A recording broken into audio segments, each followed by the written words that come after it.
Breaking news, Viking Nation. The first revelation is about to detonate inside U.S. Bank Stadium, and it's sending shockwaves straight through the heart of Minneapolis. 5 earth-shattering updates just dropped that could completely rewrite the destiny of this purple and gold franchise. And trust me when I say you're not ready for what's coming. A backup quarterback just made NFL history in ways that'll have Packers fans crying into their cheese. A defensive legend emerged from nowhere to shatter record books that stood for decades. 2 LSU brothers shared a moment that proves respect runs deeper than rivalries.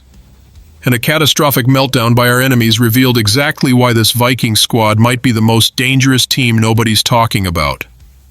Each of these revelations could flip the entire NFC North on its head. And if you think you know what's happening in Minnesota right now, prepare to have your mind completely blown. The storm starts right now with a quarterback story that has Aaron Rodgers shaking in his retirement boots, because what Carson Wentz just accomplished is about to change everything you thought you knew about this team's ceiling this season. But hold on. As shocking as that Carson Wentz revelation is, the next update cuts even deeper into the soul of what makes this franchise special. Picture this scene unfolding right before your eyes on that Minnesota turf. 2 of the most explosive receivers in the entire NFL, both products of that championship LSU program, standing face-to-face after one of the most lopsided beatdowns in recent memory. Justin Jefferson and Chase, these aren't just any players. These are the future Hall of Famers who learned their craft in Death Valley before bringing that Louisiana magic to the league. Chase had just watched his Cincinnati Bengals get absolutely demolished 48-10, the kind of beatdown that leaves scars on a locker room for weeks. But instead of sulking off the field like most players would after getting embarrassed on national television, he sought out his old college teammate for a moment that reminded everyone why football is more than just a game. The cameras caught them using towels to hide their conversation, whispering secrets that only championship-caliber players understand. But the audio picked up Jefferson's words that cut straight through the noise. "We'll talk later, love gang. Always. Same here, brother." This wasn't just pleasantries between former teammates. This was pure respect between 2 players who know they're destined for greatness. And Jefferson's 5 catches for 75 yards compared to Chase's 5 for 50 tells you everything about which offense is operating on a completely different level right now. Think about the psychological warfare happening here. Chase recently said they don't have much to talk about anymore. But that embrace on Sunday proved that when you're dealing with elite talent, respect transcends any petty rivalries or conference divisions. What does this mean for the Vikings moving forward? It means Jefferson isn't just collecting individual accolades. He's building a reputation league-wide as the receiver that even his toughest competitors acknowledge as the gold standard. Can you imagine being a Packers or Bears fan watching this moment unfold, knowing that your division rival has a player so respected that even players getting blown out by 38 points still show him love? That's the kind of leadership and presence that championship teams are built around, and it's exactly why this Vikings receiving corps might be the most dangerous unit in the entire NFC. When Jefferson walks into opposing stadiums, he's not just carrying the hopes of Viking Nation, he's carrying the respect of every elite player in this league who knows they're witnessing greatness in real time. And just when fans thought it couldn't get crazier, here comes the next bombshell that's going to have defensive coordinators across the league losing sleep for weeks. What Isaiah Rodgers accomplished on Sunday afternoon wasn't just a good game or even a great game. It was a performance so historic that statisticians had to dig through decades of NFL records just to confirm what they were witnessing. This cornerback, who was signed in March as a calculated risk to start opposite Byron Murphy Jr., just became the first player in Minnesota Vikings franchise history to record 2 or more defensive touchdowns in a single game. But that's not even the most insane part of this story. Rodgers didn't just break Vikings records. He shattered NFL history by becoming the first player ever to record 2 defensive touchdowns and 2 forced fumbles in the same game. A feat so rare that Pro Football Reference probably had to create a new category just to track it. Let's break down this absolute masterpiece of defensive dominance. First, he intercepted Jake Browning's pass, and took it 87 yards to the house, turning US Bank Stadium into an absolute madhouse while putting the Vikings up 14-0 and setting the tone for what would become a historic beatdown. But Rodgers wasn't finished painting his masterpiece. Later in the game, he stripped the ball from Noah Fant and somehow managed to scoop it up and sprint 66 yards for his second touchdown of the day.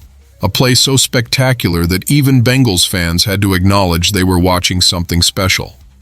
How do you even process a performance like this? 2 forced fumbles, 1 interception, 1 fumble recovery, and 2 touchdowns. That's the kind of stat line that belongs in a video game, not real life. Yet here's Rodgers making it look effortless, while Brian Flores' defense continues to evolve into something truly terrifying.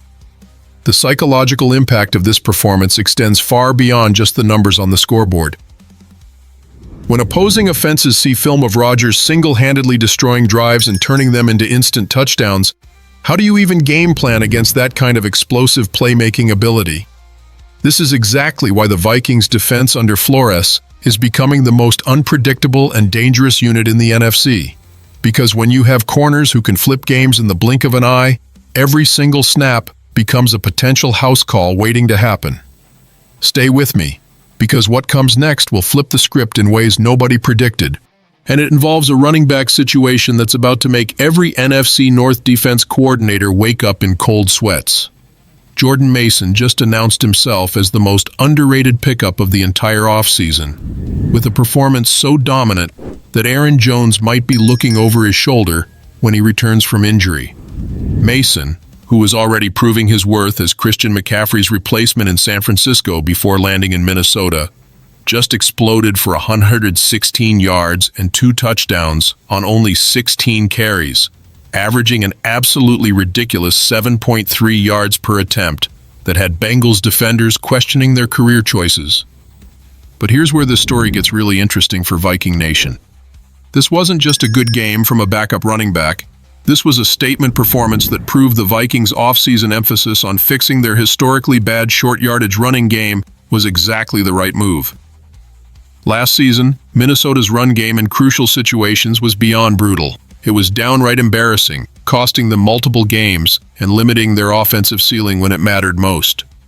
Mason's ability to make defenders miss while also running them over consistently showed a completely different dimension to this offense, the kind of physical, punishing ground attack that can control games and keep elite defenses honest.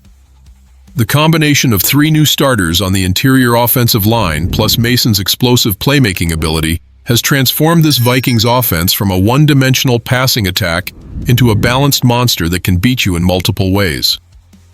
What does this mean for the rest of the season?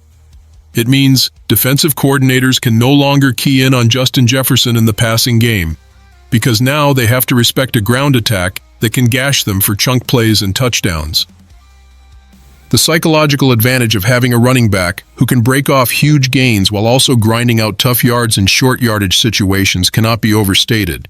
It changes how defenses have to approach every single snap, and it gives Kevin O'Connell the flexibility to call games exactly how he wants without worrying about predictable down and distance situations. When Mason is making guys miss in the open field and then lowering his shoulder to finish runs with authority, you're looking at the kind of complete running back that can carry an offense through the playoffs and beyond. But trust me, the story only gets darker from here.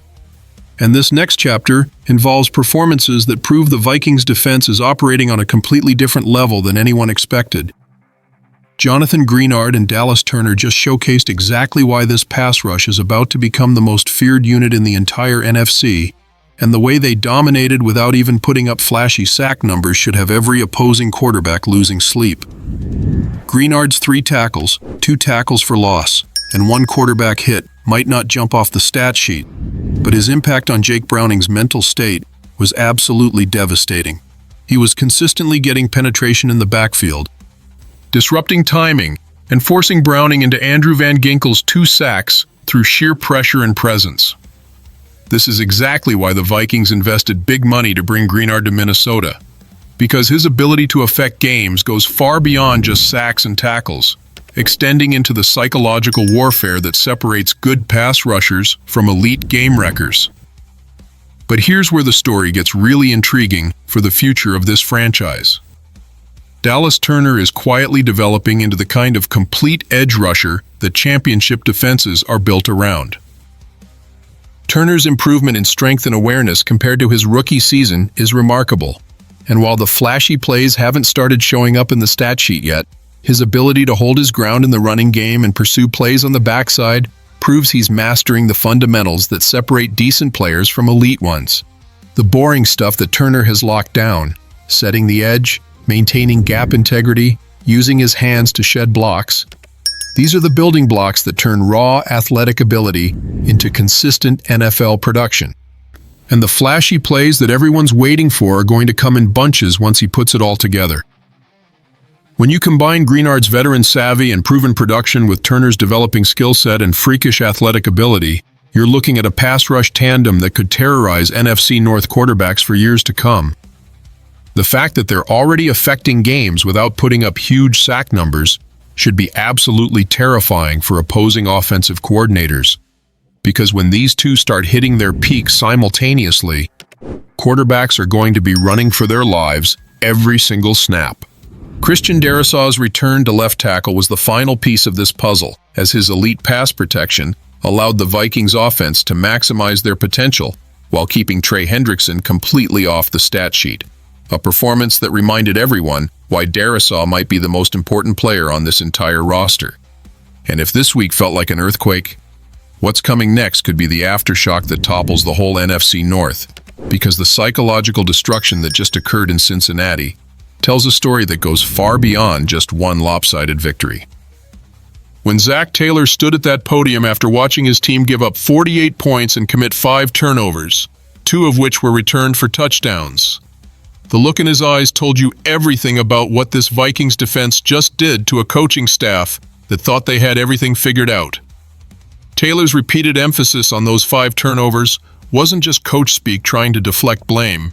It was the desperate attempt of a man trying to explain how his team got psychologically broken down and dismantled by a Minnesota squad that's clearly operating on a level that most teams can't even comprehend.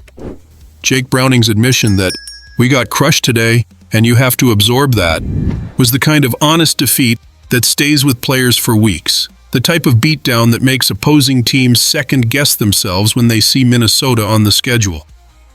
This wasn't just a regular season victory. This was a statement that the Vikings are done being the team that other franchises circle as an easy win, and the way they dominated every single phase of the game should have the rest of the NFC taking notice that something special is brewing in Minneapolis. The fact that this was the worst defeat in Bengals franchise history in terms of point differential means that every team in the league is going to have to study this film and try to figure out how to avoid the same fate. But here's the thing that should have Viking Nation absolutely ecstatic. This wasn't a fluke performance or a perfect storm of circumstances. This was a systematic dismantling by a team that's finally healthy, confident, and playing with the kind of swagger that championship contenders possess. When Carson Wentz gets another start in Dublin against Pittsburgh, when Isaiah Rodgers continues his historic defensive rampage, when Jordan Mason keeps gashing defenses on the ground, and when this pass rush starts putting up the sack numbers that match their pressure rate, the rest of the NFC is going to realize that the Vikings aren't just a good team having a good day. They're a dangerous team that's just getting started. Think this was wild? Just wait until the rivals make their counter move, because this war for NFC supremacy is only beginning, and after what we just witnessed in Minneapolis, every other team in the conference knows they're going to have to bring their absolute best if they want any chance of stopping this purple and gold juggernaut that's steamrolling towards something truly special.